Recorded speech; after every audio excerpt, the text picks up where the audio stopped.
Have you ever thought about how much work it takes to grow one kind of plant by itself? You have to weed out plants you don't want to grow.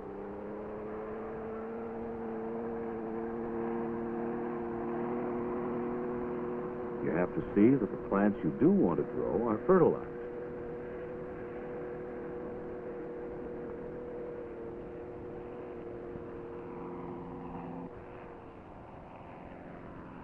You have to get rid of insects and other animals that might feed on the plants. A few of the things you must do if you wish to grow just one kind of plant and no others. This is how crops are grown.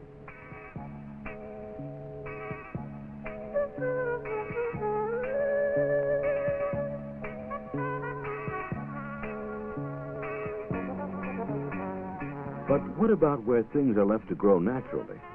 Where people don't dig out weeds or spray insecticides or fence out animals. In a grassy field, there are many kinds of plants, all growing together. And many kinds of animals as well.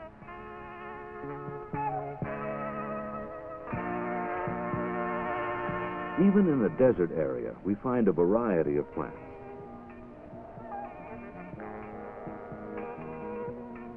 And a variety of animals.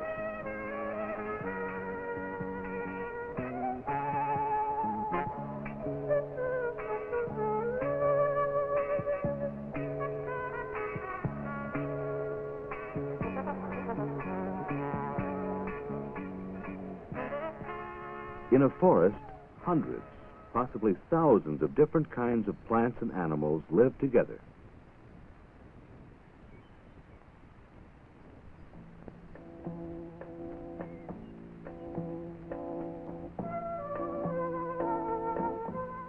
How do so many kinds of living things manage to live in one place? Well, animals and plants have many ways of sharing the things they need. What are some of these things?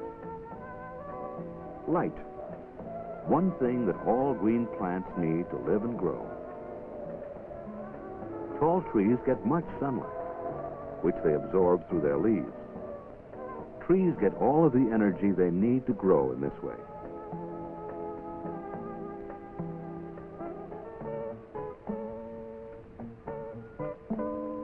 Below, closer to the ground, are many shorter plants, plants shaded by the trees. These plants need less light, so they grow even though they're partially in the shade. Still darker, more shaded parts of the forest are suitable for plants that grow best where there's hardly any sunlight.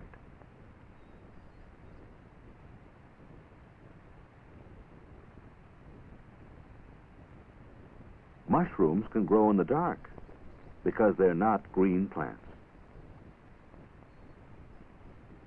Some plants need little sunlight. Some need a lot. This way, many different plants can live together, sharing the light they need. What are some of the other things that plants share?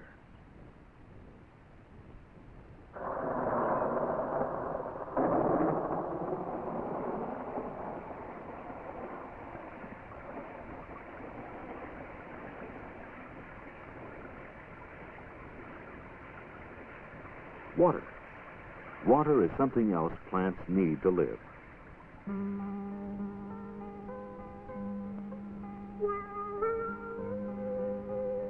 Tall trees have roots that go down many feet into the soil, pulling up water from deep under the ground.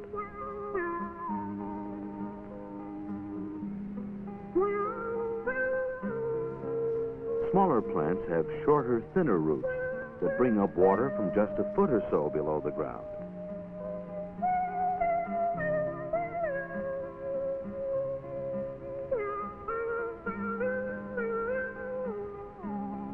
Very small plants have roots that may go down only a fraction of an inch or so, taking in water from just the surface of the soil. So, plants share water, each using water from a different level of the ground.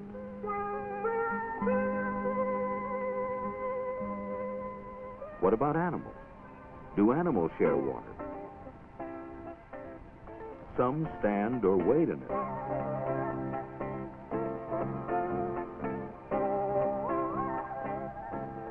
Some skim across the surface. Some dive in and swim in it. Others spend their whole lives in it. What else do animals share? The ground.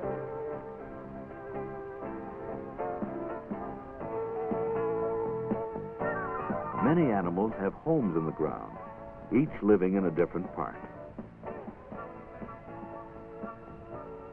Animals share ground, water, and light, which are non-living things.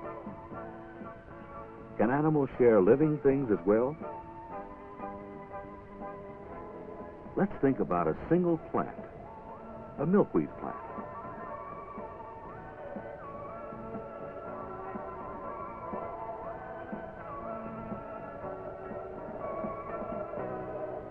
Monarch butterflies lay eggs on the underside of a milkweed leaf. In time, tiny caterpillars hatch from the eggs and feed on the leaf. The monarch caterpillar continues to live on the milkweed until it's fully grown, ready to change into a butterfly.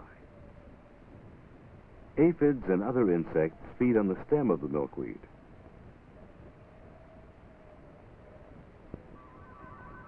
Still other insects gather nectar and pollen from the milkweed flowers.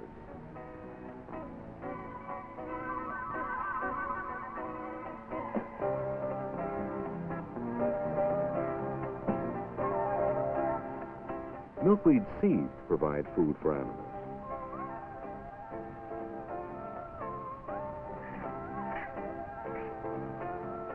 Another part of the plant is underground. When we dig up the soil, we find that the roots are food for animals too.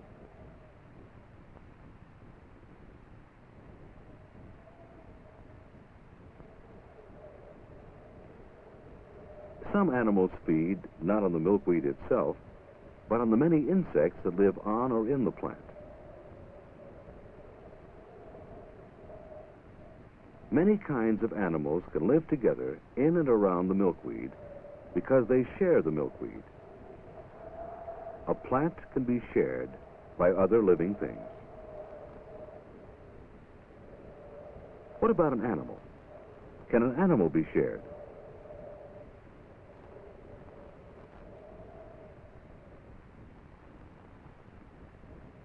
Insects of various kinds nest in the rabbit's fur or feed on the blood of the rabbit.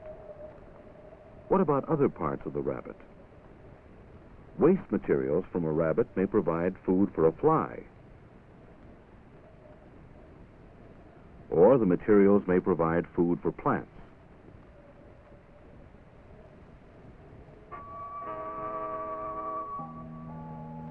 So, plants and animals share food and space. Plants and animals share the things they need to live in many ways. What about other living things in other places?